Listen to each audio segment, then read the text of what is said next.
What is up, everybody?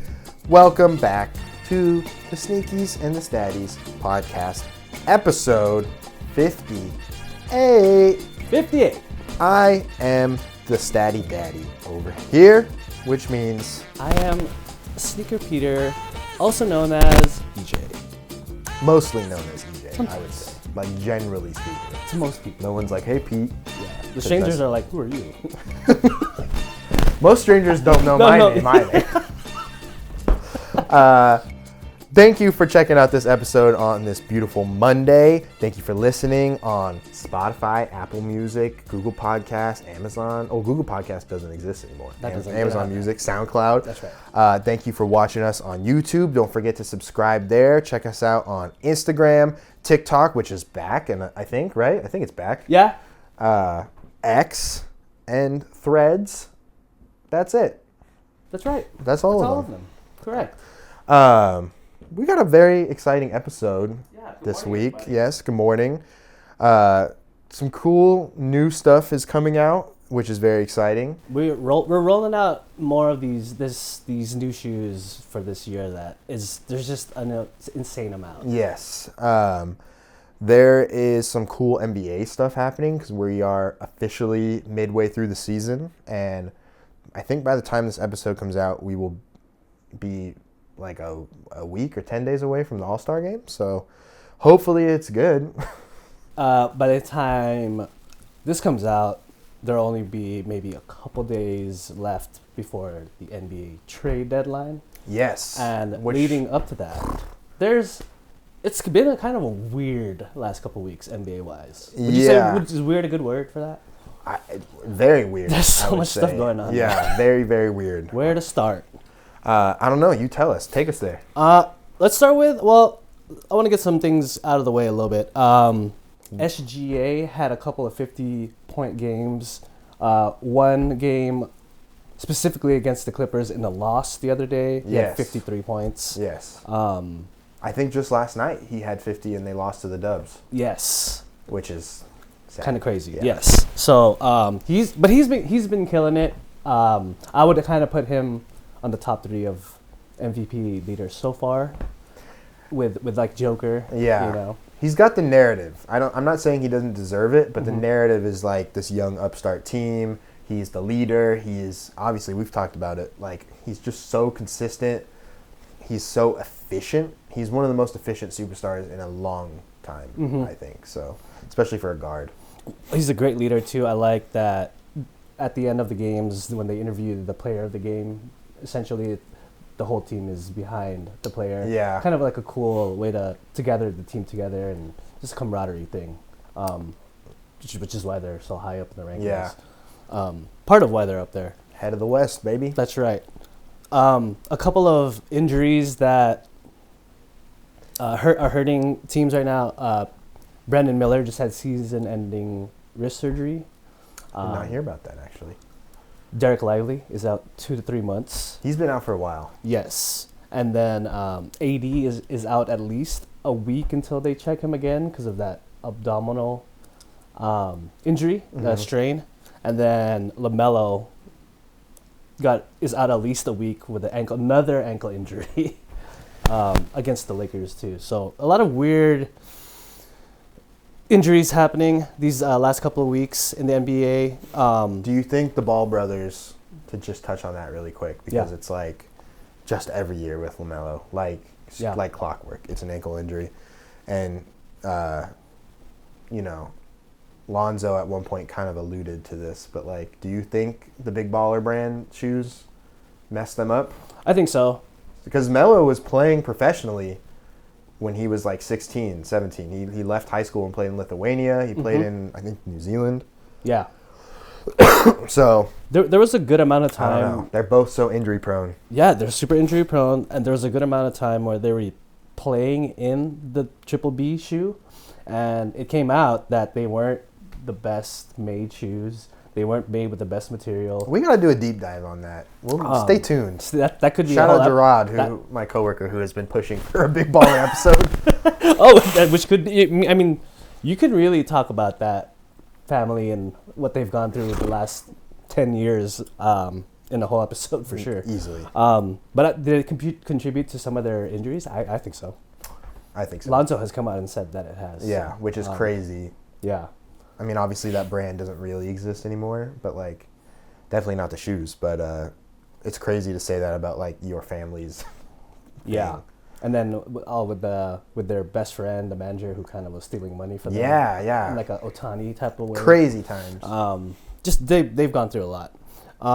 Also, what else is that? The NBA Paris games happened a couple weeks ago, which was kind of cool. I wanted to ask you, how do you feel about all the sports doing that? Like football has all these games in London.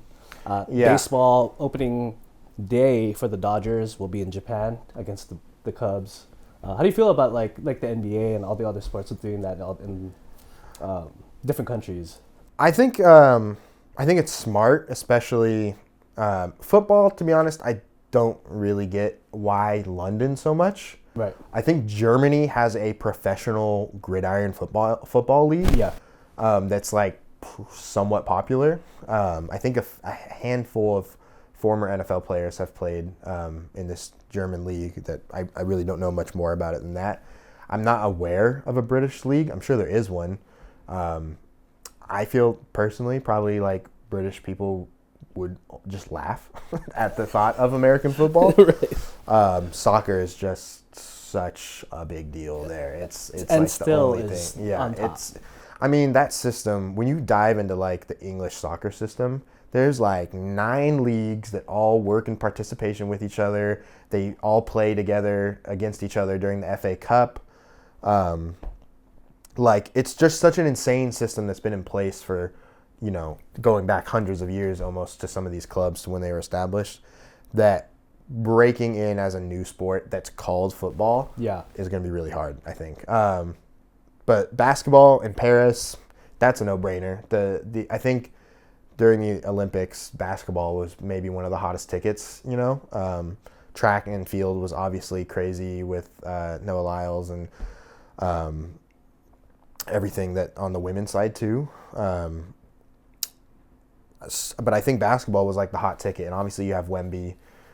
France has put out some nasty basketball players over the course of history. Tony Parker, Nick Batum, one of my Boris favorites. Diaw, who was one of my favorites. Yeah. So crafty. So I think it's smart. It's good global outreach. It obviously works. I mean, you how many stars can you list that are not from America in the NBA? It's countless. So I do think it's working. I think the most important thing about these sports that go to other countries is that, and why, again, I don't think football really works in a lot of these places, is that they're accessible. Like basketball, you just need a ball and a hoop. Like you've seen pictures of people in New York playing with milk cartons that bottomed out. Obviously, a peach basket was the first hoop. It's really accessible. It's really easy to get a basketball. It's pretty easy to get a hoop.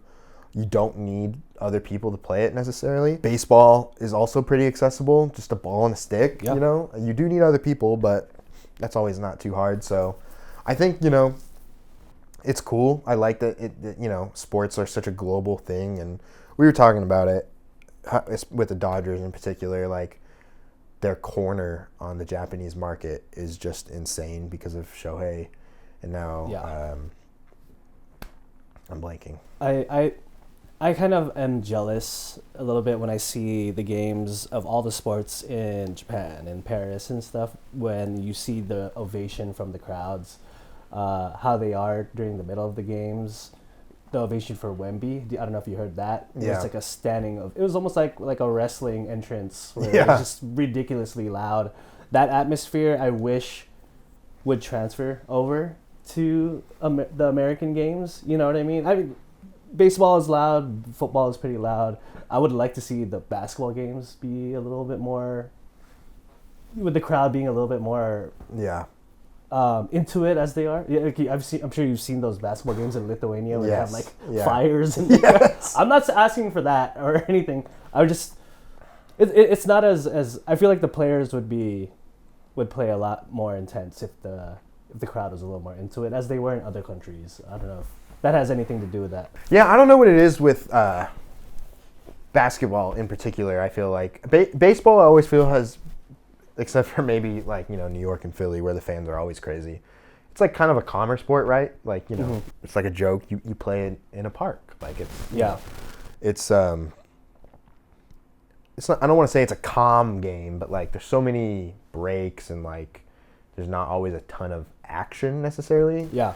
That I feel like it doesn't necessitate like people doing like the wave or like True. crowd antics like you see in some other sports. I do think, because I do agree. I feel like a lot of European countries, especially pretty much everywhere except the U.S., it seems like, maybe not so much in some of the Asian countries, some of the fans, like again soccer fans, obviously like soccer hooligans, they go crazy. They have chants drafted up. They have like waving 25-foot flags. Yeah. I do think in America the closest thing you get is probably college football, college sports.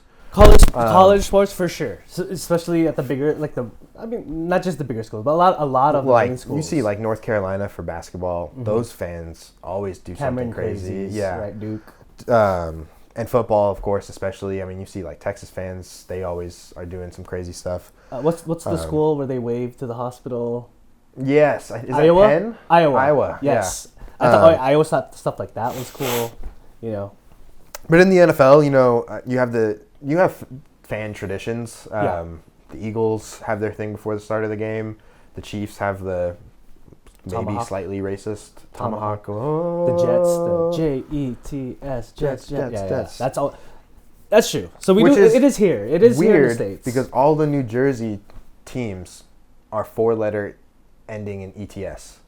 N-E-T-S. They used to do that for the Nets. The Mets are not a Jersey team, but they're this little brother. Yankees. The Yankees. Y-A-N-K-E-E-S. It's all long. It's way too long. Timberwolves. Wolf. So I think you have it, but in basketball, I agree. Professional basketball, it's not really there. Steve Ballmer's trying to bring it. Yes. I do think the wall has been generally successful. I don't know. I don't know if it goes back to like the Showtime Lakers where basketball became like cool. Like it was like a madhouse. And especially in LA, we were just at a Lakers Celtics game. Awesome, because the Lakers blew them out. But I feel like the crowd, I don't know. It was good. I thought it was a good crowd. Great energy. We talked about there's way too many Celtics fans, so maybe that built the crowd up. That was interesting. The guys 2 rows in front of us that were chirping with the Celtics fan right in front of us, and that was fun. They were talking trash, but like nobody got upset or anything. I think LA is notorious for having a lame crowd, and I do think I noticed. I don't know if you noticed it. So many people kind of appeared to be there for the photo op. It's still a thing. Like it's not maybe the height of the the Lake Show like in the 80s where you had like the club, the Forum Club, and like you were going there to be cool. You were going there to see Pat Riley dressed in Armani suits.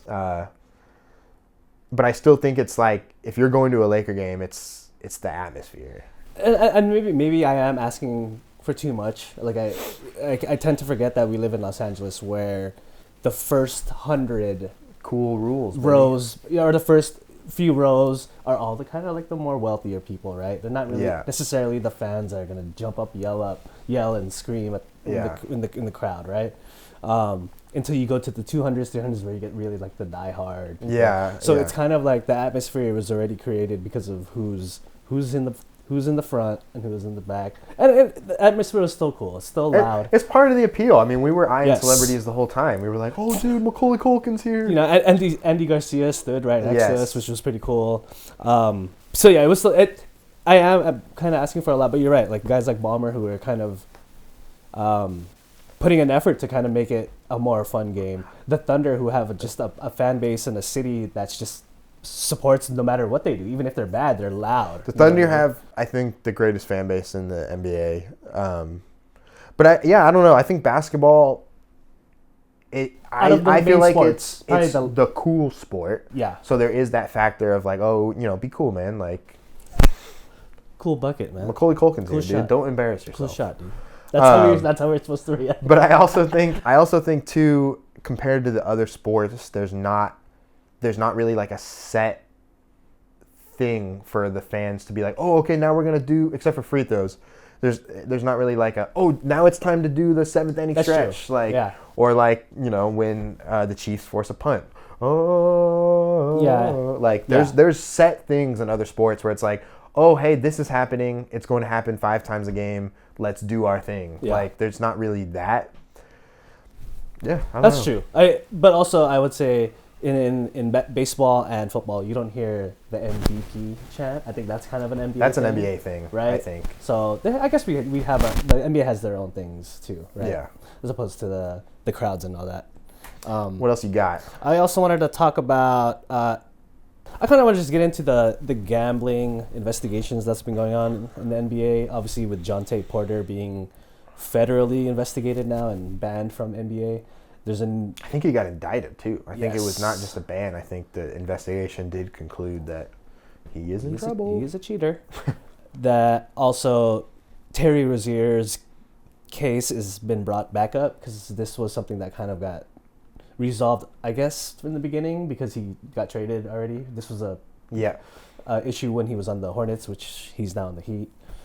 But there is now a reopening of this investigation where they have a game March 23rd when he was still on the Hornets where he supposedly faked an injury. There's a clip online, you can catch it, where he had an injury and he left the game and all his unders hit for all the betting apps and stuff. Yeah. So, what's your take on kind of on that situation? Because for me, I feel like he's probably not the only one. Stuff like this, if it's true, were to be true. I don't know. It was interesting. I saw a clip of Bill Burr on the Rich Eisen show recently talking about the NFL playoffs, and he was talking about how everyone else is talking right now that the Bills-Chiefs game was rigged and the Chiefs are destined to win the Super Bowl because that's what the NFL wants. That's what's going to make money for the NFL. I've always had a hard time buying into that. He also brought up the 2002 Western Conference Finals with the Lakers Kings, which is obviously, that one is highly suspect because like 2 out of the 3 refs for that series got banned from the NBA for gambling. And it's been proven, and they've said it themselves that they were doing what they did. Company men. So, I've always had a hard time believing in these things because like I want it to just be sports. He kind of called it, he's like, these aren't sports leagues, these are entertainment leagues, so that when something like this happens, they can just say, well, we're not a sports league, it's not supposed to be competitive, it's an entertainment league. So, but with that being said, I do think it is as easy as it's ever going to be to fix games as a player. At least, maybe not games. I agree. But it's going to be the easiest it's ever been to say, hey, take my under. It's easy to get away with it. Which maybe, it creates a whole other can of worms, but maybe as a betting app or a bettor, you just have to say, like, if your guy gets injured, sorry, bet's canceled. Like, injuries are bad luck. It sucks. No one likes an injury, but we'll give you your money back. But it's the whole thing's off because that seems to be the way, right? Jonte Porter, the same thing. He was like, "Oh, I'm not feeling too hot. Like, pull me out." Yeah, they took me out, so don't bet on don't bet the over on me or or what was his exact quote? They took me out, but if we get blown out, they're gonna put me in, and I'm gonna jack up a bunch of shots. I think that's what he said. Yeah, but it's just so easy for them to do it. And I think it's really hard on the NBA to crack down on it, especially on a team like the Hornets or a team like the Wizards, that they're not going to be competitive for the playoffs. So gives these guys a chance to, I don't know, make it exciting because they don't need the money. Maybe their homies need the money, but or maybe some of them want more money, or some of the lower guys feel like. Jonte Porter, I guess I kind of get it because he was like a two-way guy. It's still insane. Obviously, ruined any career you would have had. Yeah. But like Terry Rozier, That dude got paid. He got like an $80 million contract. Like, no amount of money you're betting on yourself is going to make a difference or even come close to what you got paid to play that game. Right. Like, and then it becomes an issue. Stupid. Like, was it an issue because you wanted to get a side hustle to get more money on the side? Were you being pressed by an outside organization to play a certain way so that you can manipulate the bets? We don't know exactly what it is. As somebody who isn't a heavy bettor, but I am on Prize Picks, and some of these legs that I'm betting on. For instance, the other night I had Darius Garland to get over 2.5 rebounds. What happened was he got 2 rebounds. I'm not saying he did it on purpose, but I can't help as a person betting and has been doing this for a couple months to think, well, if he knows his line, what's stopping him from just being like, okay, well, I'm not going to get that 3rd rebound. You know what I'm saying? It's a thought that pops up in my head as someone who makes these little bets here and there. You know what I'm saying? I just think, generally speaking, no, there's not NBA players. They don't care about their lines. They don't care about your prop. Right. They don't care. They don't need to gamble. Right. They have enough money. They're doing endorsements. They're doing all this other stuff. Like, they're busy. They have money coming in. They're good. I think probably if you're doing it, you just aren't a very good critical thinker. You are not thinking about the consequences, because it's a terrible look for the league, for a league where you're allowing betting to be advertised all of the time. It's all the time. Same with the NFL. Yeah. Every ad break is brought to you by DraftKings. Oh yeah. This segment that TNT is doing is brought to you by MGM Bet. You know, it's You brought this up a couple episodes ago. You don't like that they show the lines, the overs and the unders during these broadcasts now. Sometimes it becomes more of it's not just a sports, event to watch. It becomes like almost like a sports book in Vegas, right? Like I just think it should be separate, because I don't know. I think it brings on a lot of potentially dangerous like implications and stuff for people that are just trying to watch the game, that are like, maybe I should bet. It's like, that's a very easy way to ruin your life, especially now with it just being on your phone, everything like that. So I can see it. Thinking about if this were to happen in the future, if things like Otani, let's just say, he was involved with that situation with his interpreter, the MLB would hate that, because that's the face of their league, right? Let's just say the NBA and a bunch of all these players are involved in this type of thing. Is it a situation where you, as the NBA, do you sweep it under the rug because there's so many? Do you save the stars because you don't want to be involved? The NBA will save the stars. You know what I'm saying? Should some giant scandal come out, I really don't think there is a big scandal. I don't think behind the scenes. Yeah. I think these guys are so competitive that if anything, if some of them are betting, they're betting on themselves. They want to have a good game. Like, I don't think most of these guys are throwing their own personal stat lines away because they want to hit on a bet. Like, that just is insane to me. Yeah. They're too competitive. They're too good. They're professionals. Like, this is part of their training, I'm sure. I don't think there's a widespread thing.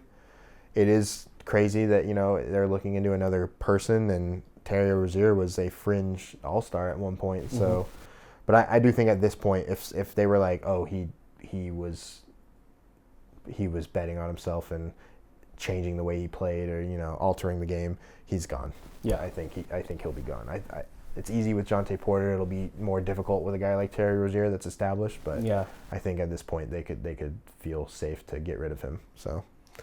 Yeah, I mean, it's just an issue. You really hope that you don't see anybody else get involved in anything like this, especially the stars. You want to see them all playing. They already are affected by all these injuries and stuff, so you don't want to see these guys just kind of getting involved with stuff like that. So, but it is a new issue in the NBA that I felt like we needed to talk about, just because I don't want to see any of these guys getting involved with that again. No, it could ruin the game pretty easily. With like I was brought up earlier, I want to bring up a couple of things with the trade deadline. I believe from this point on, it's going to be like 2 days from there. Yes. From when you guys are watching, and I have 3 guys here, and I want you to give me your opinion on if they should be gone or if they shouldn't. All right. Okay. I guess. The obvious one first, Jimmy Butler. He's got to get out. He's got to get out. He's now suspended indefinitely since we've, talked last because he once again skipped a flight or missed a flight or, something. He's not traveling with the team. So yeah, he's suspended indefinitely. Yeah. The relationship is done. Him and the Heat organization are not on good terms. He's putting in a not maximum effort on the court. He's leaving practices. He needs to be traded. He's bringing down the rest of that team. Mm-hmm. It is frustrating to watch, like we talked about last time. I just think this is so selfish and immature. They talked about it on TNT a little bit. Like, you sign a contract. Shaq was very pro, like Jimmy Butler. Like, oh, you don't want me, then I don't want you. Yeah. I don't really know. I feel if like that's Shaq's kind of. I feel like Shaq's kind of just thinking about how he handled his situation too. You know what I mean? So he handled every situation. Yeah. That's why he was on 8 different teams. This is probably the worst that Jimmy's acted, I think, out of all of the times he's wanted out from a team, right? This is probably the worst one. Well, the Wolves was pretty bad. Wolves is pretty bad too. But this is the most detrimental. I mean, this is mid-season. The Wolves was pretty bad, but at least it was the start of the season, I guess. Does it tarnish his legacy to you a little bit? I mean, the way he had. Look, Jimmy Butler. To me, it does. It definitely does for me, but I do also think like his legacy. That's the problem, right? Like, he's getting up there to where we're talking about his legacy. He was a really, really, really, really good NBA player. One of the best at one point. Maybe underrated, Yeah, for sure. He's missing a lot of hardware. He's not in that. He's not in the MVP conversation really. Maybe one, 2021 or somewhere in there when he was just dragging this sorry Heat team to the finals and deep in the playoffs and stuff like that. He doesn't have the hardware. He doesn't have any significant wins, I would say. Couple conference championships. I mean, that's a big deal. But I think his reputation is going to. It should be, in my opinion, that he was difficult. Like, he was a good but problematic player. Because like he if he wants to put in full effort, he's really great. But it just seems like he doesn't always do that. It's because for me as a fan, and I'm sure maybe you can agree with me a little bit. How I see it is Jimmy Butler was one of an awesome player, one of the best at one point. But I'm starting to recognize him for the times he didn't like being on the team, especially this time with the Heat. And which is why I asked why it's tarnishing his legacy, is because I would rather know you for those moments. You brought your team to the finals. You hurt your ankle against the Lakers. Still won that game. Still played all those good games you had as a Bull, as a Sixer, and stuff like that. But I'm starting to recognize you more. And if I were to have a conversation about you with my basketball friends and then you, it's gonna be like, well, dude, he complains so much, and that's what it's turning into for me. No, I agree. And I feel like you see that mirrored. It's an interesting career comparison, I think, him and Paul George. Yes. I think Paul George's high may have been a little higher. It's a little weirder, though, right? Paul George is definitely weirder. Paul George was like, he complained that I'm going to stay here forever. And then gets traded. I've always loved this team. And did you hear he was complaining that he's never gotten a tribute from Indiana? Indiana, yeah. I feel like teams are a little heavy with the tributes now. Right. There was someone, I think Paul George got a tribute at LA, and I was like, that feels a little weird. Yeah. Someone else. There was someone, like, Paul George is a legit perennial all-star. Isaiah Thomas was mad when he was supposedly wasn't going to get one from the Celtics. I don't know if you remember that. See, I do remember that. And it's like, man, these are the Celtics. Do you not? They're like the Yankees of the NBA. They don't do the cute shit. Like exactly. So, as dope of a season or two that you had with them, is it worth that compared to the historic players they've had? If you run through the list of Celtics greats, like you were a fun moment and a cool inspirational story, but that was it. Yes. You didn't win anything, and right. For teams like the Celtics and the Lakers, you know, it's championships. Mm-hmm. And then this opinion becomes, that's insensitive? Is it insensitive, right? Is it like, it's a different time. Do they still deserve that because of what they gave us that one season? I think that's where we're kind of like, well, we're kind of old school on it, right? Like, I mean, and again, we talked about this last week too. It's like we come from a privileged franchise where it's championship or bust. That's also, Same with the Celtics. If you don't win a championship, you don't mean much to that organization. Yeah. So I don't know, but this is a bit of a stretch of an equivalent. But like, can you imagine if we gave Kuz a tribute video? He won a championship. He was an important part of a championship team. And I loved Kuz. We drafted him. He came from the ground up. No one really thought he was going to be what he is. Yes. I loved having Kuz as a player. I would be happy to have him back, I think. But tribute video. Does it also become Maybe we did. I don't know. I don't remember if we did. I don't remember. Does it become an issue too now as a player? Is it selfish of them to expect one? Yes. Yes, right? Yes. Paul George in Indiana, I almost get, because like you were also that guy that like no one really expected much of you. You led this team to the conference finals, playoff battles with LeBron, but you didn't win. And I'm not saying that you weren't close, and I'm not saying that those teams didn't matter. Those teams were fantastic. They were such fun teams. Paul George was so fun at that time, but like you just come off as whiny and selfish. Like it's been like 8 years since you played in Indiana, and now you're like, well, I never got a tribute. Like. Gone are the days where dudes would just get one and be happy with it, and we just kind of watch the intros and be like, oh yeah, see, he deserved that. Now it's like you got to hear the player whine about it a little bit, and then you see it happen, right? Kind of. See, maybe that's the way to do it. Maybe that's what I would do if I was Indiana. Like, it's been so long, it shouldn't matter anymore. But like first game back, maybe not a tribute, but like during the starting lineups. When you come from Oklahoma City, you're visiting Indiana, play his highlights. But during the starting lineups, don't pause the game. You don't need to make like a moment of it. It can just be Paul George is back. Yay. I like that idea. So not a whole video tribute, but maybe a little something during the intro, right? Like former Pacer. Also, they're probably booing your ass. Yes. They don't. The fans don't. The tribute is for the fans. The yes. tribute is not for you at the end of the day. But apparently to the player, they want that thing. You know what I mean? They want to feel that. I think that's... I gave you me, like, everything I'd be curious to see, like, how players feel about that. Like, would Russ want one from the Clippers? Good question to ask them, huh? Because...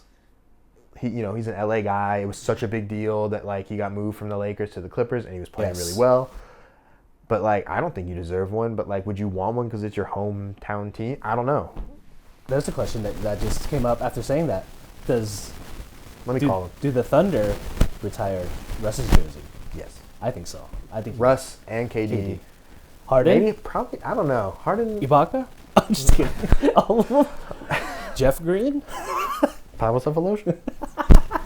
Derek Fisher?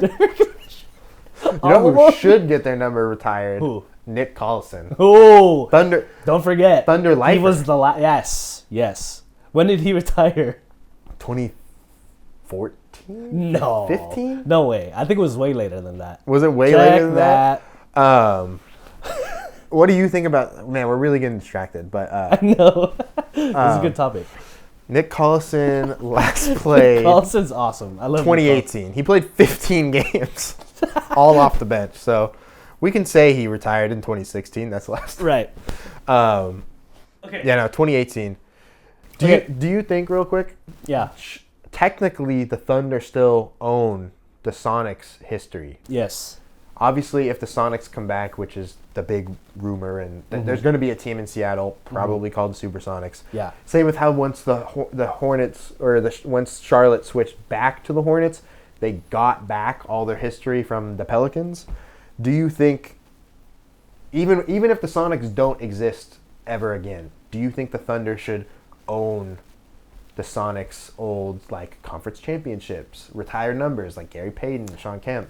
No. I agree. Because they did not earn that. It's a different franchise. You are the Thunder. You're different colors. That was the Supersonics. Like, different city. We high five when we totally agree on something. Totally. But because when you start that Seattle Sonics again, if you do, you put all that back there. I think even without it, I don't know. And the new players, they're not going to claim it. They're going to say this was this franchise is historic, and we want to start our new history. But it belongs to this team. It's not like the Thunder are bringing in Gary Payton. Like, he doesn't care. He never played there. They'll bring him in to to speak before a game or something. I remember when I used to play, not for the Thunder, but he's all wearing a Thunder uniform. Number 20. Thunder great. It's like, no. Am I? Yeah. Yeah. So I mean, because that just opens up everything. I can see that already. First game of the season. Let's just say Sonics versus who are they? The Bulls Thunder. or something. Sonics Thunder, man. Let's create. This was quite the tangent from should Jimmy Butler get traded. But it was a great thing to talk about. But you're right. Let's get back on track. The second player to me was Zach LaVine. Does he for sure get moved? No, he doesn't for sure get moved. I think they wait in this summer, huh? He probably should get moved. Who knows what the Bulls are doing anymore? They're like teetering with being decent, not good. Yeah. Like we said, I think they're in 9th right now, or 8th actually. Tough to find a team who's going to take on 2 to 3 more years of 30 to 40 million, sorry. So, does a team need a player like him? Sure, on the Warriors. Would any team take on another extra 80 million? That's not what they're looking for right now, right? No, it's a really tough sell to get that contract off. He just doesn't really do enough, I feel like, for most teams. Maybe he could end up in New Orleans because we talked about it a little bit before the cameras were rolling of like what is going on there, why are they so bad. Obviously that team has been big in trade talks for the whole season, so maybe he just ends up there as like a salary thing, like New Orleans is sending out Ingram here but the money doesn't work, so LaVine, I don't know, something along those lines. But yeah, I don't think he'll get moved this year. I don't know what the Bulls are doing. Maybe they just hold on to him until his contract expires. Yeah. But there's just I don't think there's any team that's looking for Zach LaVine at this price. Right. I think he was tied to some Thunder rumors last season. And I don't think that would have been a good fit. Warriors, I kind of get, like they're always just in the running for someone to back up Steph. And he's not perfect, but he can definitely score it. So I think that would probably be the best fit, but you'd probably have to give up Wiggins, and they're not giving up Kuminga. They're not going to give up Kuminga for Zach LaVine, but maybe what's his name, the other young guy, Moses Moody. Yeah, and maybe a couple firsts. Anything outside of Steph, Dre.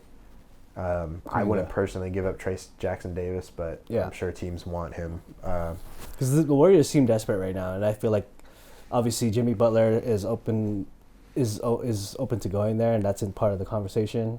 That would be a great move if they could pull that off. Yeah, because then you have a guy. I move Kuminga for him. Yes, I think so, and I think that's the name that's attached to the Warriors mostly. But yeah, I don't think Zach gets moved either. I think in terms of the money, nobody's going to want that right now. People want expiring, and they want the draft capital. And if you're trading a star, they're going to want young talent back, right? So I saw a Zach LaVine rumor of him to the Suns for Beal, But we talked about this too. Beal holds all the power. The Wizards gave him a no trade clause, and that stays in the contract. Even though he did get traded, it was by his wishes.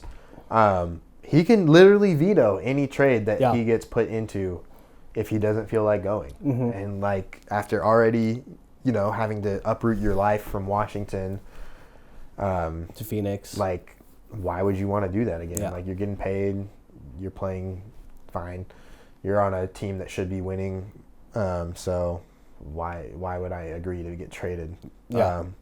That would be an interesting fit for Zach LaVine. I don't really think it would work. Maybe better than Beal. I mean, kind of a similar player to Beal. Yeah, that's true. And the last player that we want to talk before we get into some kickaroos, just made available or for talks, De'Aaron Fox. And we did talk about this too last episode, the Tyrese Halliburton and De'Aaron Fox swap Sabonis swap from a while ago. If that would have been better to send Fox out, I think we both kind of agreed that probably it would have been. And here we are now 3 or 4 years later, and now it looks like he's going to get moved anyways. So that really is going to hurt. I do think Fox is really good. But I would be open to moving him. It's just tough because I still think you need a point guard for that team. I don't really know who their backup is. I don't know if Davion Mitchell. They have that guy there. who's really good, Ellis. Okay. I forgot his first name, but he was really good. He killed us a couple times last season and this season. But he's pretty good. Is he De'Aaron Fox? Probably not. And that's the thing. I mean, De'Aaron Fox.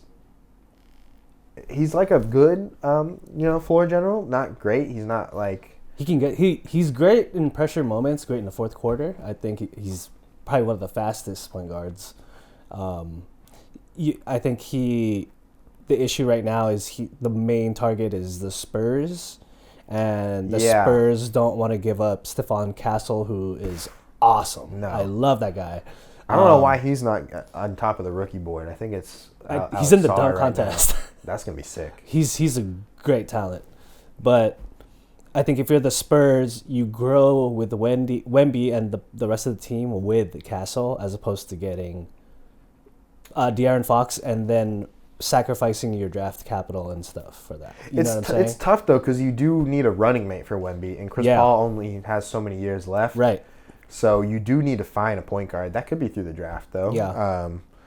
I think this would be hard for the Hawks to make this work, but I think Trae Young that'd be interesting for Fox and probably Keegan Murray. I feel like you'd have to have Keegan Murray in that trade. That'd be interesting. I think that would be a pretty good move, especially with Jalen Johnson out for the season now. Yeah, he just got hurt. So, but that would be interesting. What's his too. name? Zachariah Richache. Yeah, Richache. Yeah, he's looking pretty good. He's pretty good, man. He's looking better. Yeah. Another France guy. I do kind of think that Fox will get moved. I think so. He's already supposedly given his preferred destination, like you said, the Spurs. Someone said you gave up Halliburton because you decided to keep De'Aaron Fox, and a couple years later, now you're getting rid of Fox. That's what I'm saying, man. I mean, the Kings stay kinging, but yeah, and Tyrese Halliburton, he's such an up and down guy, know. And this season hasn't been as great as last season, but I still think I think there's something special there. I think so. They're fifth right now in the East. I would have held on to him if obviously we talked about it last week, but our last episode. He just does so much. He's just so good. He's just electric. Yeah. And I do think he's a better traditional point guard than De'Aaron Fox. Yeah. Fox is way better on defense, but trade-offs. Yeah. But yeah, I think De'Aaron Fox will get moved. I really don't know to where. Which is crazy to think about, because he wasn't even in the conversation to be traded. Zach LaVine was always like, he needs to go now. He needs to go now. Jimmy Butler needs to go now, and now it's kind of like all of a sudden flip flop. Yeah. Which is why it's been a crazy couple weeks. Yeah, no, it should. I think it'll be a pretty interesting trade deadline. I don't know if Jimmy gets moved. I think the Heat probably at this point are ready to move him. But it's hard. He's got them over a barrel. Everyone knows he wants out. He's suspended indefinitely. So you kind of have some leverage as the team trying to get him. You maybe don't have to give up as much draft capital as you thought because, like, oh, well, I can just wait until next summer or whenever he's a free agent. So from this time on now, prices will drop on these players from first-round picks to second-round picks, depending on who it is. And as soon as the deadline passes, you'll see these people who will get traded and bought out, and then which teams will be on the buyout market too. Yeah. So, like we said, crazy last couple weeks. A lot to talk about in the NBA. So, let's get into some shoes. Yes, indeed. We got some new releases up first. First up here, we got the Saucony and J-Tips Jazz 9 collab. The I Love You, but I'm Busy pair, as you can see. That's messed up. On the back there. It's all about self-care, baby. Also, what are you wearing on your feet? I am wearing shoes, believe it or not. I'm wearing the Fast Break Pro, but the skateboarding model. So, how do they feel, brother? Super happy with this pair, man. They look great. Super comfy. I love me some Converse. But yeah, these are nice. I'm not a huge fan of they have the thin laces. Okay. Yeah, I think they look okay. It's to match the style of the shoe, I guess. Yeah. I feel like I could probably get a bigger lace in there, but you know what I love about that shoe a lot is the mesh. Yes, no, super nice. I love that. Super light. It makes it easy to clean. Easy to clean, soft feeling inside, right? Yeah, no, it's super nice on the inside. Well, what's it like after a couple hours of wear? Pretty good. You know, I've really only worn it out. I told you I feel like I can kind of dress these up, so I've only worn it out to restaurants. Okay. So I will let you know. Okay. Houston. I've only sat down. What are you wearing, sir? I'm wearing a pair that I've been wanting for a really long time that I thought I would never own. I'm wearing the Safari, or the Atmos. Got him. The Air Max 1 Atmos Animal Pack. This is the second time that these shoes came out. There was a earlier version of these, but I finally own them. There's a bunch of different Air Max 1s with different animal type prints and materials on it. So I finally got this one. Super dope. Traded. The materials are crazy. Yes. Traded my Magneto Asics that I felt I couldn't wear all the time for them. Shout out Cool Kicks and Rami one more time. But yeah, I finally own these, and I am very happy that I have them now. He's so happy that he's really happy about it. I'm barely happy. But yes, first pair, Saucony and J-Tips, Yeah. Jazz 9. First of all, J-Tips, really cool guy. I met him at Complex Con 2023 when I went. He had his first collab with Saucony during that time, and it was a hit. He's known basically from just being from the Bronx, being a shoe designer, also with clothes and hats is what he's known for. He used to work at Foot Locker and kind of built his way up. That's to where he is now. So cool. And he now has about 5 collabs with Saucony, including this one. His first shoe that he ever designed was a bespoke Air Force One that I showed you a picture of. Yeah. Get that to you guys. Similar style, for sure. Very colorful, right? Yep. And pretty cool. Very poppin'. Yeah. Crazy color palettes. The Jazz 9 I felt was a awesome model to choose. And, yeah. Lots of stuff to play with. Lots of stuff to play with, and a lot of cool colors. I love the way it was done. I love the almost like a Murakami flower. Yeah. With the quote and then the quote in the back. Just a wonderful shoe. I think too the materials on this look crazy. It almost looks like knit. It looks knit. It looks like a mesh.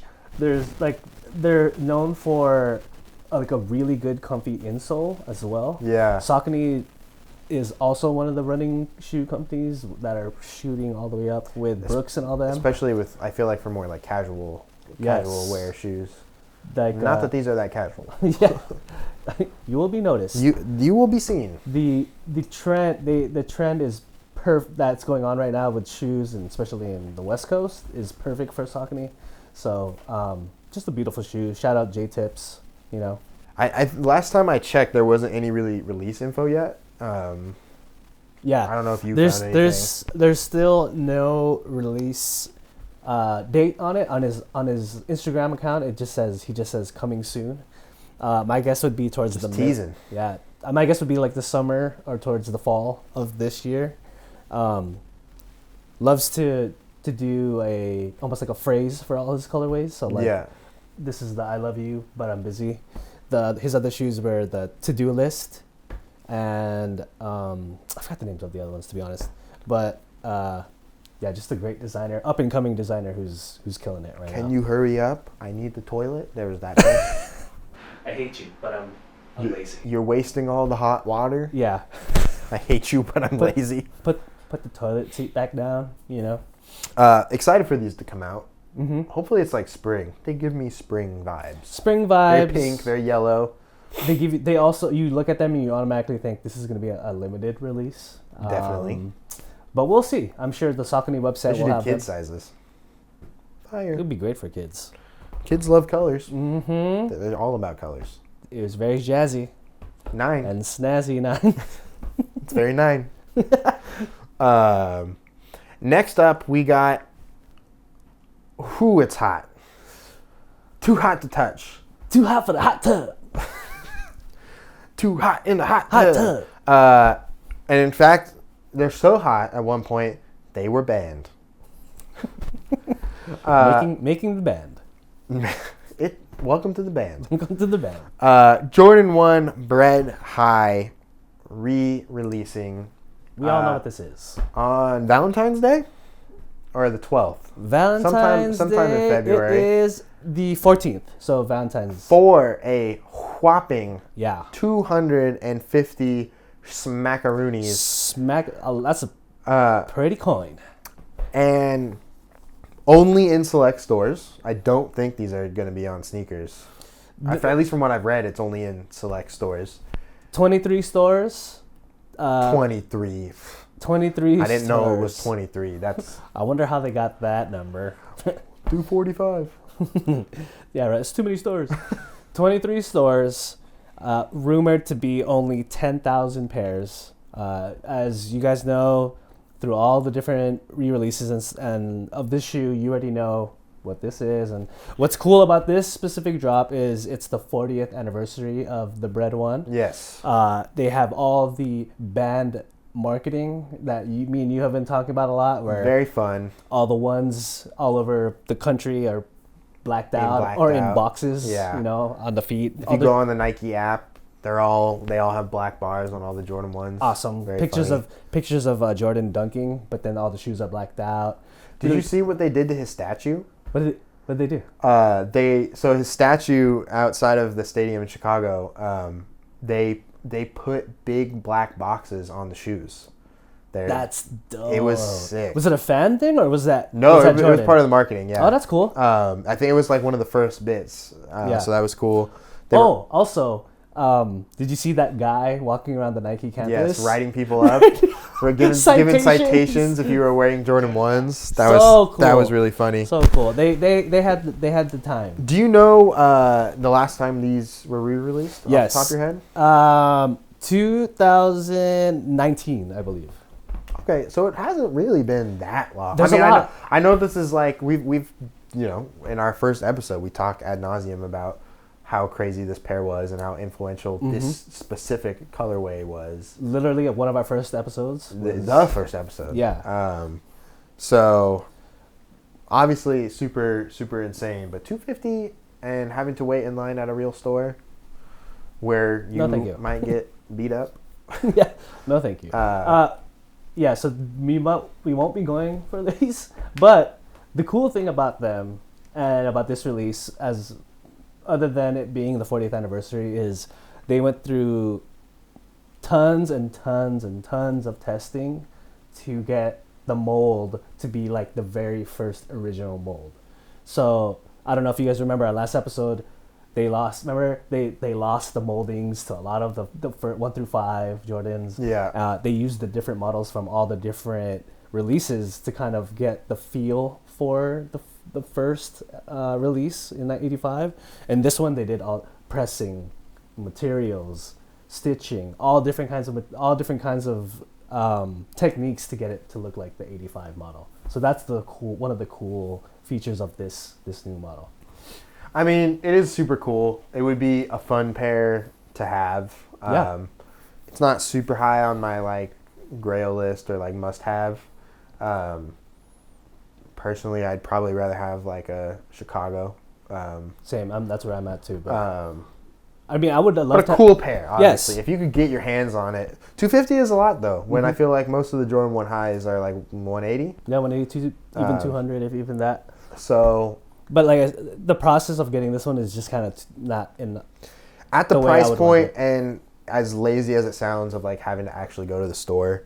And I mean, you know, I've never experienced it. I don't know if you kind of experienced it the other day when you went and got these. You were telling me that there was guys that were like waiting outside and you had to be escorted in. Kind of crazy, yeah. But it is, you hear these stories, it's like it could actually be risky trying to walk out with these. For sure. You want to go with your friends. You definitely want to be with people. It might be part of like the old school way of how we used to get shoes too, which is kind of part of the lure of getting these. So, you know, shout out to the true sneakerheads who are gonna line up and get these. It might even be an online raffle and you just come in to pick it up, as opposed to lining up. So we'll see how it goes. But yeah. Kind of giving you a nostalgic feel of how this rollout is happening. Yeah. Legendary shoe. Not much more to say. Yeah. It's exciting. Like I said, we've seen this, but I've got my eyes on a few other pairs of Jordan 1s that are rumored to be releasing this year. So hopefully those will be coming home. If you're one of those people that gets a pair from one of these 23 stores, comment down below. Send us the pictures if you want to see it. Send us a photo. Send us a video. Send us a pair. You know, give us a little review if you want. We'll be happy to share it. Yeah. Still very exciting. Happy Valentine's Day to those of you that can get it. To all the lovers out there. Me and you. It's the lover corner this week. Gross.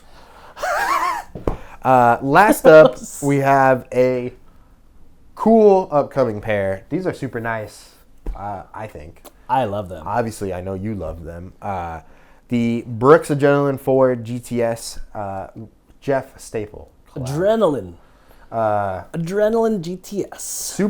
Super cool. Yes. Jeff Staple we've interviewed him. He's on our social media. He's legend. Super legendary. One of the iconic members of the sneaker community, during one of the hottest times for sneakers with the pigeons. Yep. Spoken about him a lot already. Really cool how this collab came about. Brooks is an up and coming, not up and coming. They've been around. They've been around for a long time, but they have gotten a huge spark in business these last couple of years because of the running shoe craze and boom. Yes, these last couple of years. In an interview, he said he asked them if they'd like to collab, and it took a bunch of conversations for them to say yes. So basically, it wasn't them coming to him. That's weird. And when he finally got the yes from them, he found out that they have hundreds of models that they haven't released in years, like over 20, 30 years, just in their vault. Just sitting. Yeah. And he told them, you guys are sitting on gold that you should be releasing now. Huh. Interesting. Which is the Adrenaline. I mean, this is a cool model, man. I mean, to not have this out, this is like what's cool right now. This looks exactly like all the New Balances that are out. I actually like it a little better. Yes. I feel like New Balances have those really hard lines when they have the kind of overlay material, but these are giving me kind of 90s Barkley, esque. Like it's a little wavy in some places that I think is, I don't know. I think it looks really nice. I really like this pair. There's a retroness to it, right? Yes. Which I think we both like. There's a sharpness to the shoe that I like. That's I know you're big on that. Yeah, and the touch, obviously the touches, which we always talk about. So like the staple right there, he has a pigeon, nice, yes. like a splatter print with a pigeon in the middle on the insole. Awesome. That's sick. And the colors represent, the city bricks of New York. the pink, gray and white, the gray, the pink, the pigeons of the birds of New York, right? Like the pigeon shoe, the dunk that he created. That's all that goes into the colorway of this shoe, and just you can tell that will last for a very long time. This shoe. I think this is one of my favorite shoes that you've put on new releases in a while. It's a pretty shoe, man. It's not really, my style. Yeah. I told you I got the Huarache runners. As kind of like, I haven't been able to use them too much because of the poor air quality, but trying to get into more of like a running shoe. I forgot you had those. Feel. Those are sick. Yeah. Yeah, they're nice. I've worn them once. They're super nice. So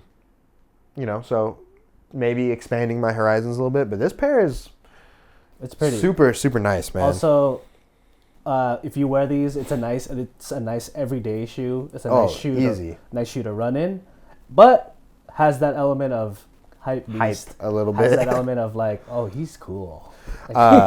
These are coming out on March 13th for $175. That's a lot, but Brooks is known for having a great technologies and materials on. And obviously this collab. So that's what you're paying for. Like you said, kind of a legendary collab. Yeah. I think they came out super well. So I'd be curious. This would be a pair I would really genuinely like to see in person and like get a feel for it. For sure. You can tell that in hand or on foot, it's gonna be even better looking. Yeah, for sure. What's cool about this collaboration too is that in those negotiations to get the collab going, they were able to say yes to the collab, but also he is now not in charge, but involved with helping their whole performance line of shoes. So, super smart. So Brooks, you expect them to shoot up in sales and be up there with the Hokas of the world. You heard it here first. Sneaks and Stats. We have our finger on the pulse. The shoe pulse. Thank you, Jeff. Shout out, Jeff. My name is Jeff. That's not my name. That's not my name. That's it for new releases, which means it is time to be the police or throw it away.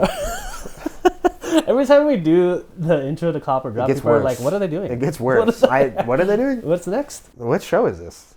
It's time to police the feet. You're in trouble.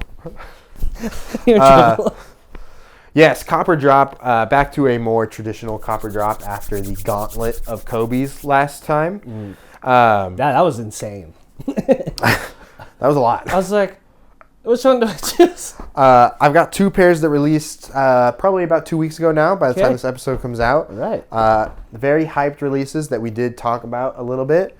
We have the Jordan 6 Dornbecker Jillian and the Nike Air 180 Dornbecker Ja'Kai. So these were two that we both talked about. That we both kind of were like, we talked about the Sabrina. I think that was one of our favorites, but I think these were some of the other two that we were like, these are pretty sick. I know where you went with these two because we had a conversation. We did talk about these two specifically. Shout out the children first and foremost. Yes. Dornbecker's Hospital. These two pairs, pretty much all the pairs, pretty much sold out right away. Of course. Mm-hmm. So I didn't hit on Sabrina's, by the way. I was asleep. And you were the first person I told. Yes, I woke up and I was like, that sucks. That sucks, bro. I'm going back to bed. You know what? I love the 6, right? And I love all the Dornbeckers, but this is kind of like an easier one for me, just because the design on that, the child that designed that went off on that. Yes. I think. Here too, great. The swoosh is cool. It's got like water droplets in it. Mm-hmm. You got the Thunderbolt, so it's a rainy day shoe, if you will.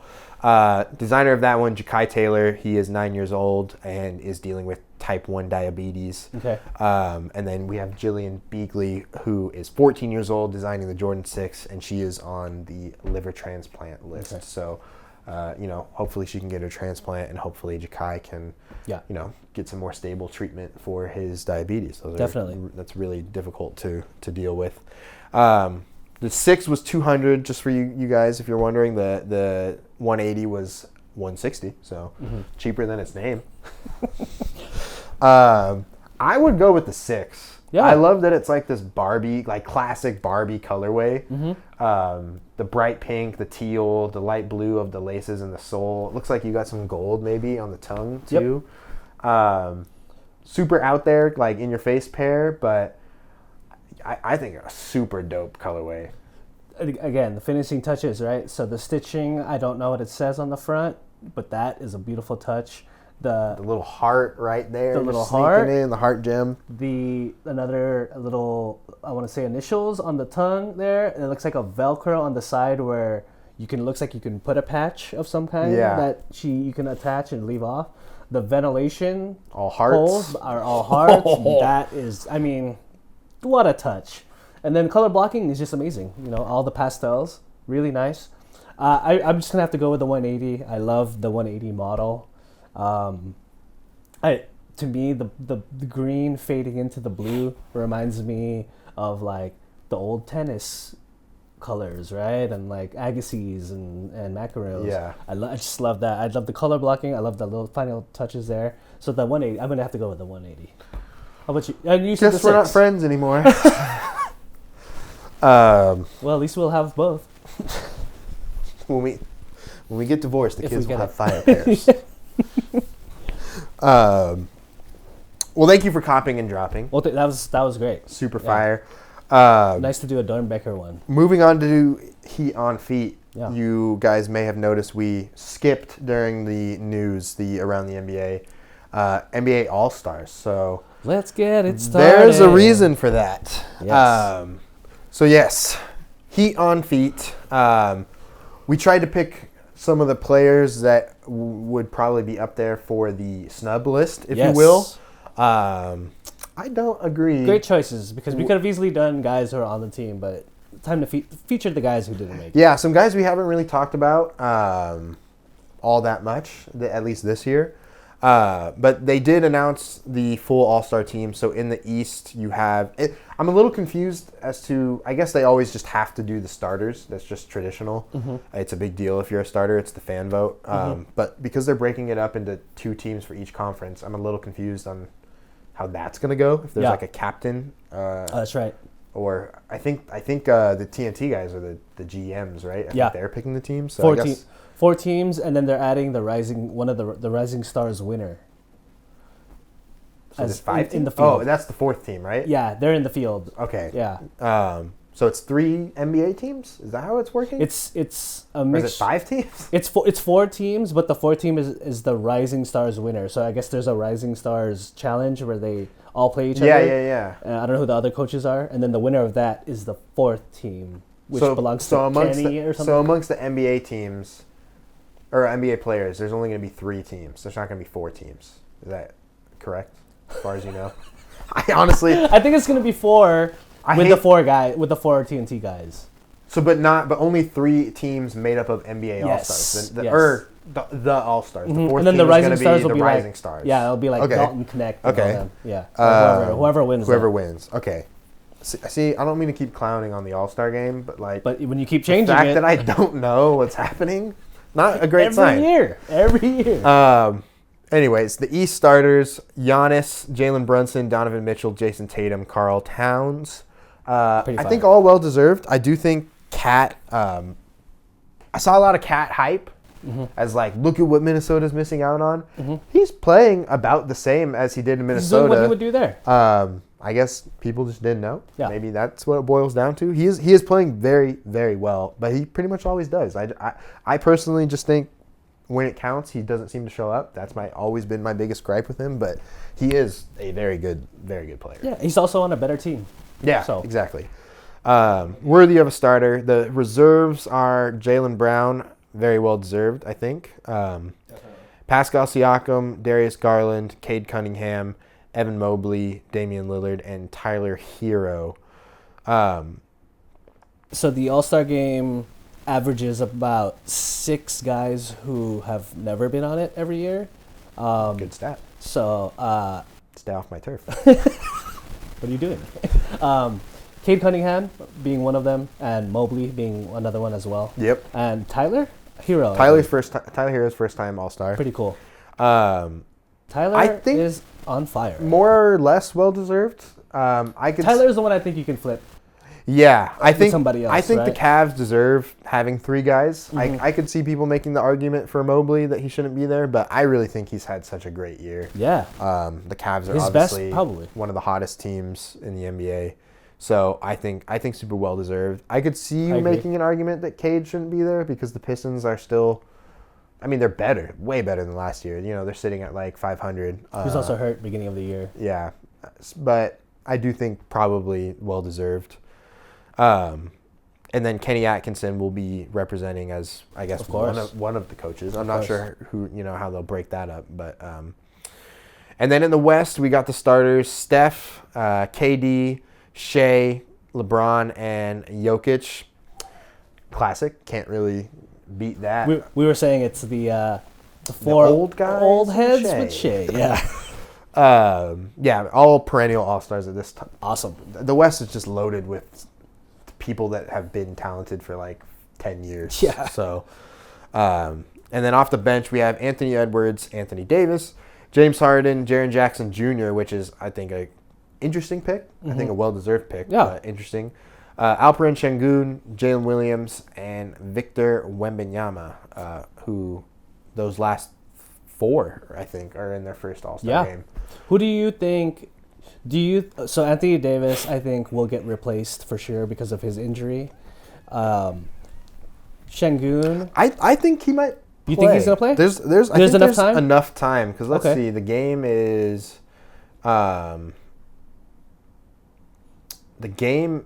Sunday the 16th. And today it's not even February yet. It's not even February when we record this. It's not a serious. I kind of wonder if he's just going to.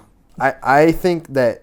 I mean, I'm not saying he's not injured, but I do wonder if it's like this is a good time to rest because like you're going into the All-Star break, so you're going to get extra rest no matter what. Mm-hmm. So just let's take it easy and not overdo it. Kind of reminds me of when the Lakers were going for their playoff push, and then Kobe just decided not to play that one year.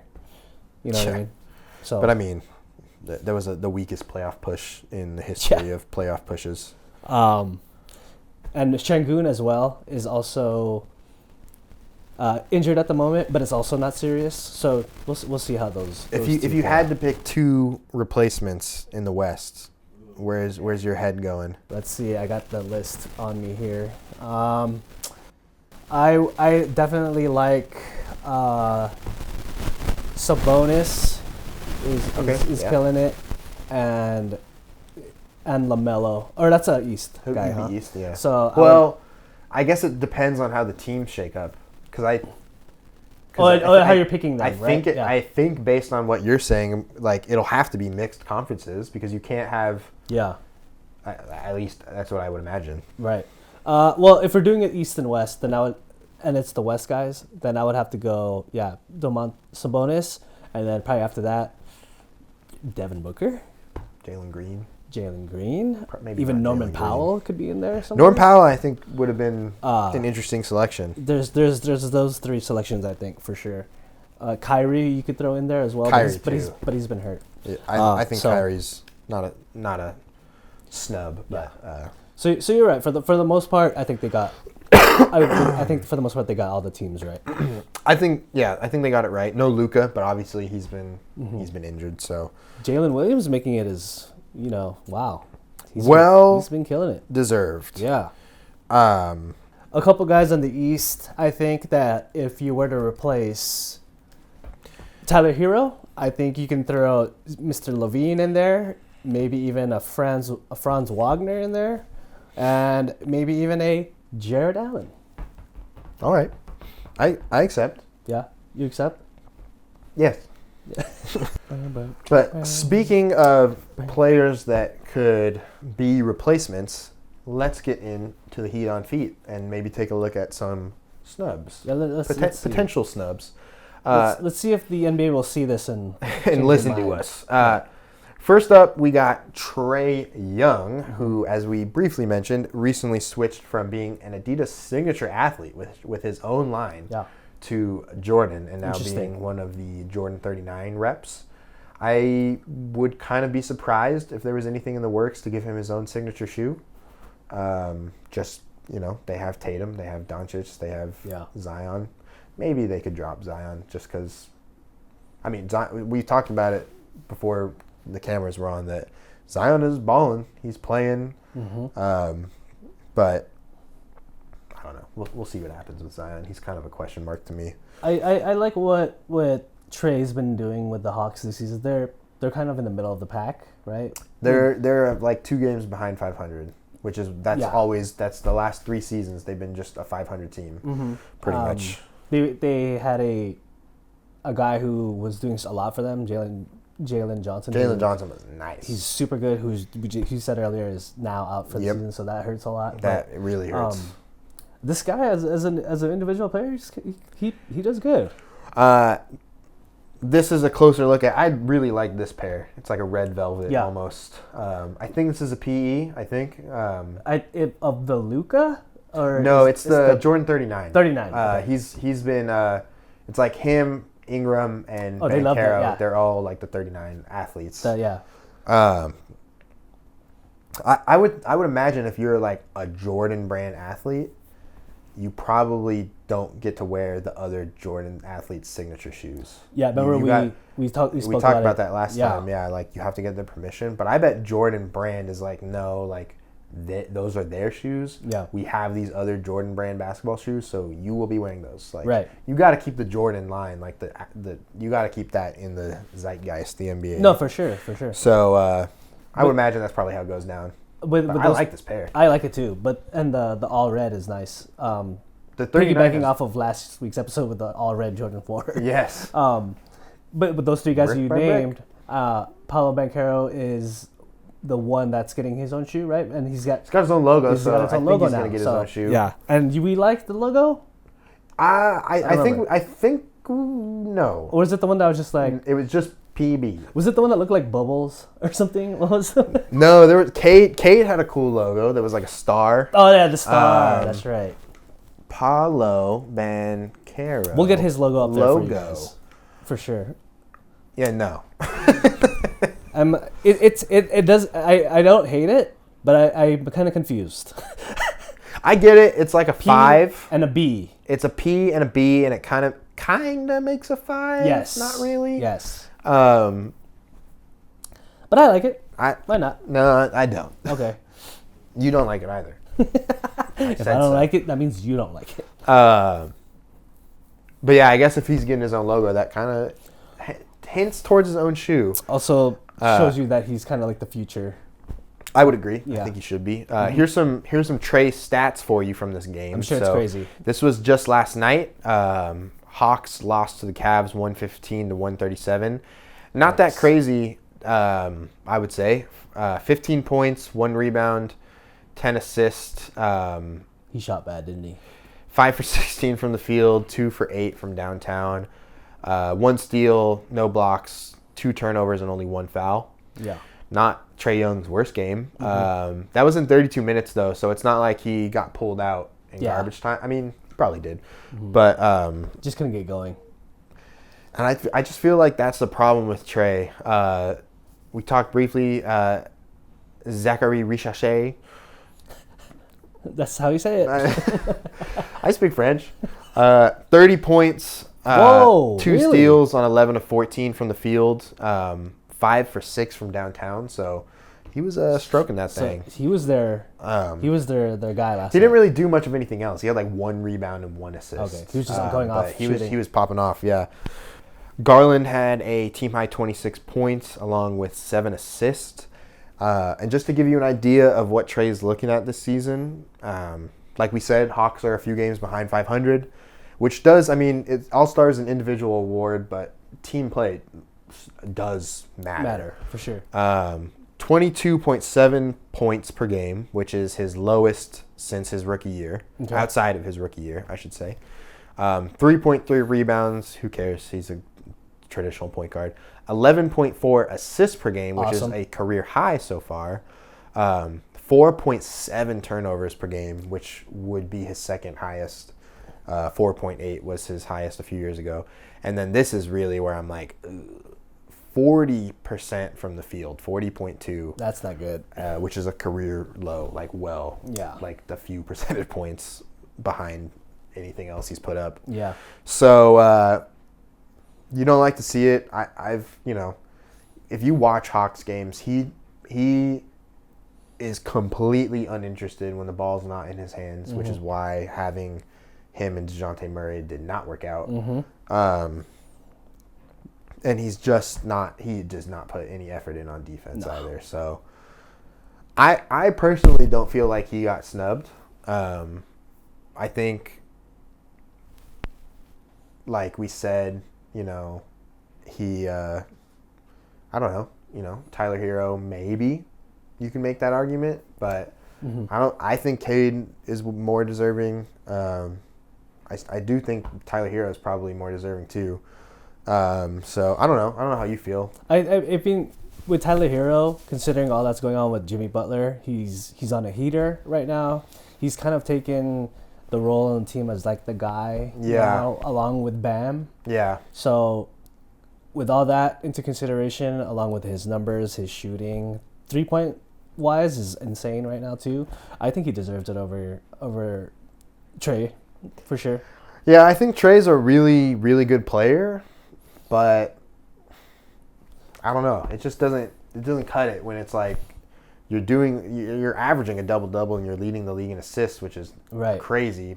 But how effective is it if you're not winning and you're defensive liability? Yeah. And now you have one of your main teammates out. So it's kind of tough.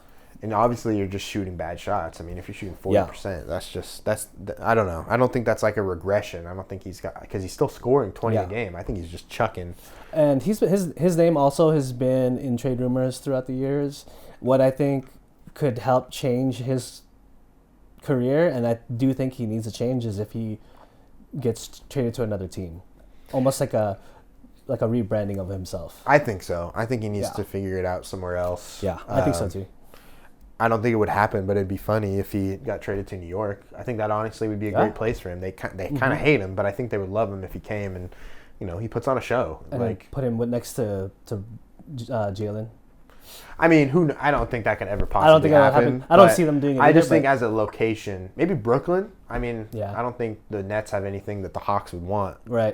But just somewhere big where he can maybe feel like a bigger deal. I think that could help. He's actually averaging only 17.3 shots per game. I thought he was just going to be chucking them. So he is just missing. This is the lowest the fewest shots he's been taking in games since 2021. So. Yeah. Kind of weird that he's shooting less and not making as many. Yeah, he's in a weird place. It's just I don't know what it's like.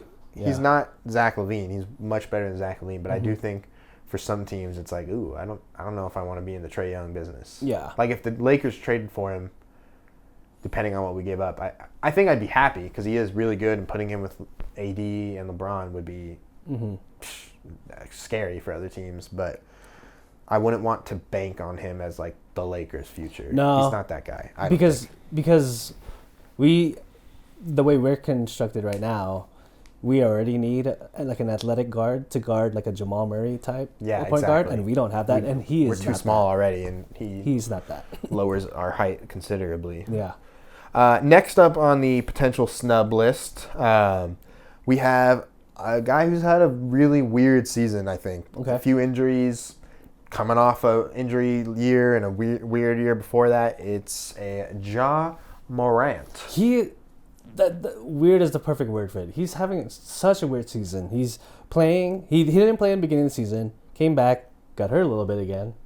Stats not quite up there. Stats are not there right now. I think he's at like around 20 points. But Grizzlies are winning. Grizzlies are doing well, and they're great. They're in third, I believe. But you're just not seeing the Ja of old yet. It is like, he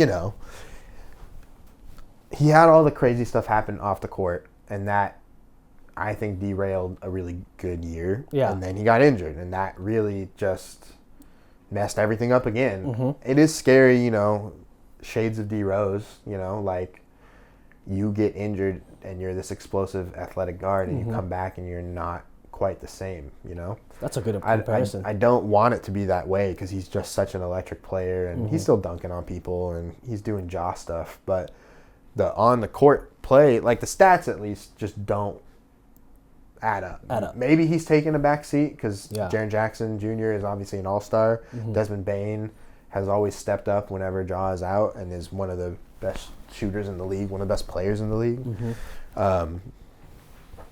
So, you know, who knows what's going on? But he is that team. When he's not playing, that Memphis team is completely different. Almost completely different. You know, they don't have the same makeup, or they don't have the same like feel as in the game. Like they almost seem like a lottery team if he's not there, right? Almost, yeah. Yeah. I mean, I don't think they will be. I think they're still good they're enough great, to be good without him. But I Marcus think Smart I is get also what hurt. you mean, that like Ja Morant seemed like one of those guys that was just going to be like, oh, well, he's in the All-Star game off his name alone. Like, he's Ja Morant. And obviously things have changed. He's not on the All-Star team. Yeah. You know, off-the-court business has been a lot better, but that's going to be associated with you for a long time. I kind of just thought he was going to be Anthony Edwards. I thought they were going to be similar levels. Yeah. And now Ant is like next up, and Ja is not like quite we're waiting there anymore. Still. Yeah. This game, he hasn't played in a few games. This was against the Knicks, and they got blown out in the Garden, 106-143 on January 27th. Damn. He had just 10 points, 5 rebounds, 2 assists, no steals, no blocks, 4 turnovers on 5 of 13 shooting. Jaren Jackson Jr. had 21 points, 4 rebounds. Cat had 24 points, 11 rebounds on 9 of 17 from the field. Yeah. Ja is averaging 20.3 points, 7.5 assists, 44.5% from the field, which is a career low for him. 1.3 steals per game, which is a career high. And then 3.9 turnovers per game, which is also a career high so far. So, and not a good season. Not a good season so not far. To be a snub, right? Or a snob, sorry. A snob. But, you know, Trey's 22 points, not an easy thing to do in the NBA. No. 20 points for Ja, still awesome. Yeah. But for those caliber type players, you want them to be like, you know. Yeah, it's just not what we thought, 25. You know? Yeah, especially with the low shooting, I think is really... And the percentages, right? It's kind of weird. He does have some cool shoes, though. I wanted to highlight a pair, but the game's a little old now. He wore, I don't know if you've seen, he has like a Bruce Lee colorway of his Ja 2s. He's got some fun colorways for the shoe. Yeah. They're very Kobe-esque in shape, I am realizing. But this is the Nightmare one. Those are dope. These were released, well, they were like, I think a Halloween-themed PE, but he's been continuing to wear them. Yeah. They're super sick. This is a look at the heel. You got like the Day of the Dead, zombie arms coming up. Yo, I like those a lot. Yeah. Yeah, they're pretty sick. Wow, those are dope. Very cool. But yeah, I don't think I would put Ja in my snub list this year, just because the West is loaded. Like you said, Devin Booker is not in the game. Yeah. Sabonis is not in the game. So if he was on the sub list, he's on the bottom of it. Yes. Cool shoes though. The shoe is awesome. The design of the hands is cool. The splatter print of the red is awesome. Yeah, the texture up on the side there. That material is like awesome. Rough, almost. Yeah, can't go wrong with the black and red colorway. Yes. And the almost like the cream swoosh, and like it reminds me almost like a Freddy Krueger's face type of thing. Yeah, which is cool, and just the overall theme of the shoe is just awesome.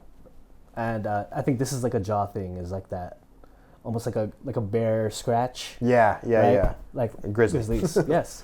Yeah, beautiful shoe. When you said it's fitting to like a Kobe for sure, especially the sole. Yeah, that is like the Kobe 5 right there. That's what I see. So that's a great shoe, man. Last up, another guy that we briefly mentioned, and he's been dealing with some injuries, is a LaMelo Ball. Mm-hmm. I'm a swerve in the corner. Whoa. Yes, he is bending the ankle. He's also in the new video with the Ball brothers. Yeah, they had to be in it. You knew it. You knew it was coming. This is from the game before he got injured against the Lakers. This is from January 25th when they blew out the Pelicans, 123-92 in Charlotte. He had 25 points, 5 rebounds, 7 assists, 3 steals, no blocks, 4 turnovers, 2 fouls, and 9 of 21 from the field, 4 for 13 from downtown. Miles Bridges had 22 points, 6 rebounds, and 3 assists. Zion had 28 points, 11 rebounds, and 2 assists on 11 of 20 shooting. Damn. So he's doing his part, but the Pelicans Are not figure it good. out. This is, to me, the number one All-Star snub this season. Yeah, I agree. He's been injured a lot. He's only played 30 games out of 31, I think, out of like 45. So he's missed a handful of games. The Hornets are pretty darn bad. I just think some of the things he's doing is insane. He is really good. Try to get another angle of the shoes here. There wasn't a close-up, but I did kind of zoom in myself and look. Yeah. So the Melo MB04 or Melo MB4 that's how he is numbers out. But this is the 3, which I thought was kind of interesting. Yeah. I always think it's a little interesting when they're not wearing the most current model. The new one, yeah. So also a toned down colorway of his shoe, way which you toned never down see. for him. A triple black, you would never never see expect that. His shoes usually look like they just got off the Nickelodeon Kids' Choice Awards. Seriously though, it looks like a toy you find in like a Toys R Us or something. Yeah. He's averaging this season 28 points, 5 rebounds, 7 assists on 41.9 shooting. So again, not very good shooting. Yeah. And 3.7 turnovers for the season. But I mean, 28 points, 5 rebounds, and 7 assists. That's hard. Insane. So I do agree. Melo could have been in the All-Star game, I think, pretty easily. But it is what it is. I guess you gotta maybe get.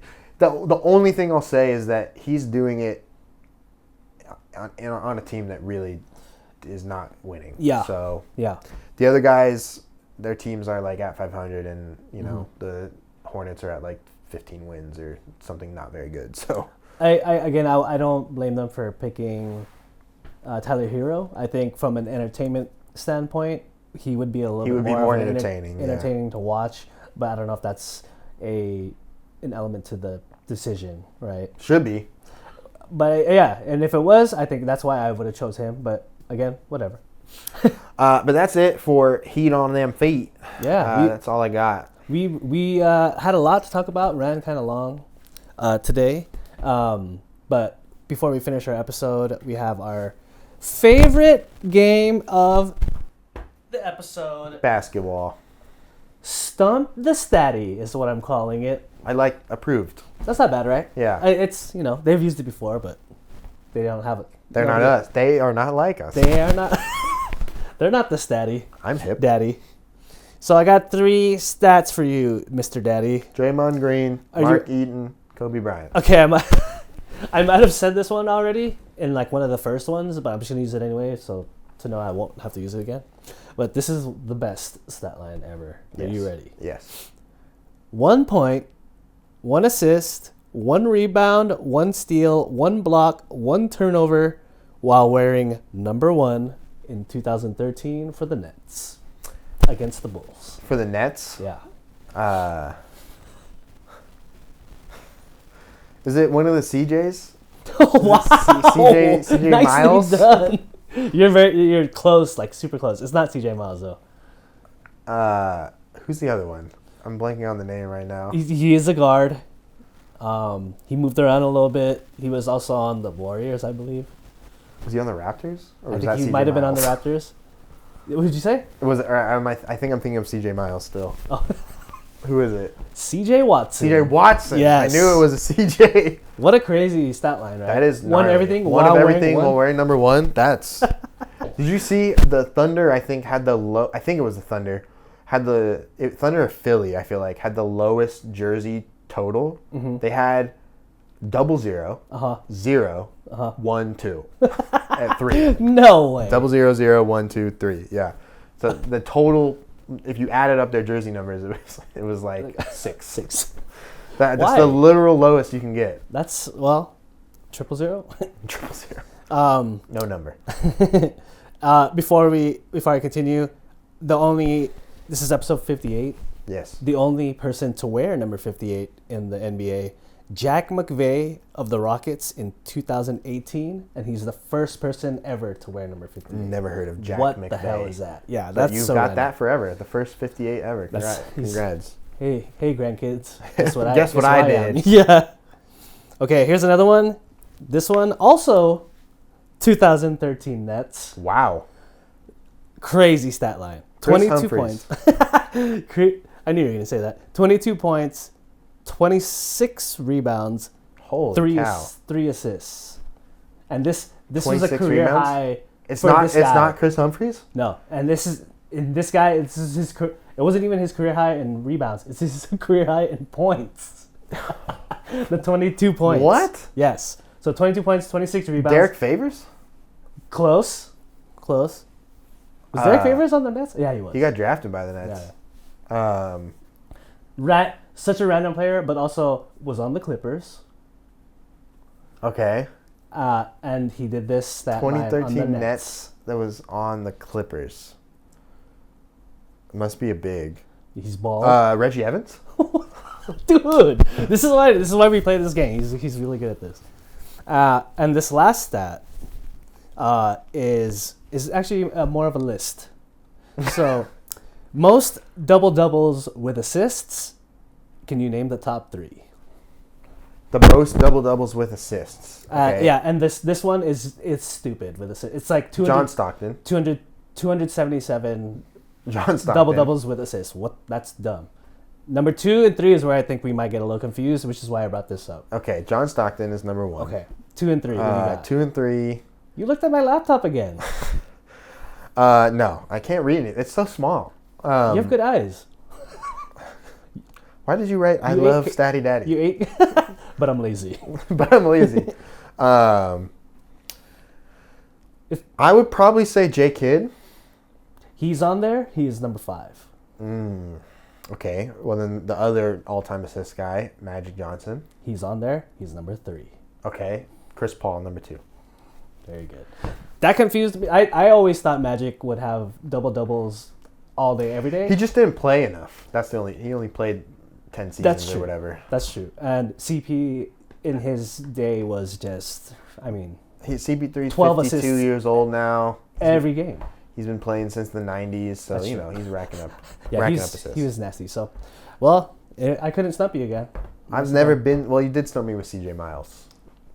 Half stump. CJ CJ Miles, dang it. CJ Watson. I did it again. He loves CJ Miles. My favorite Was player. CJ Miles on the Wizards? He was on the Raptors and the Bulls.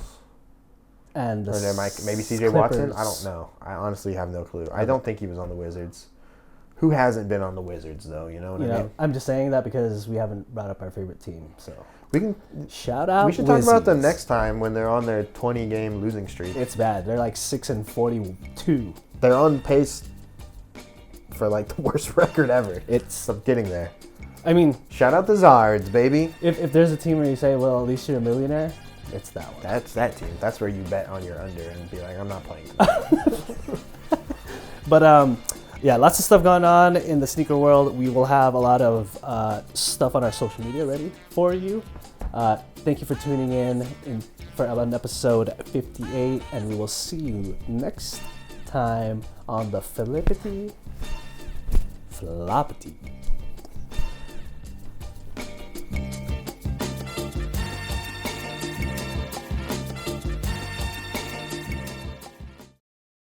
When something like this happens, hello.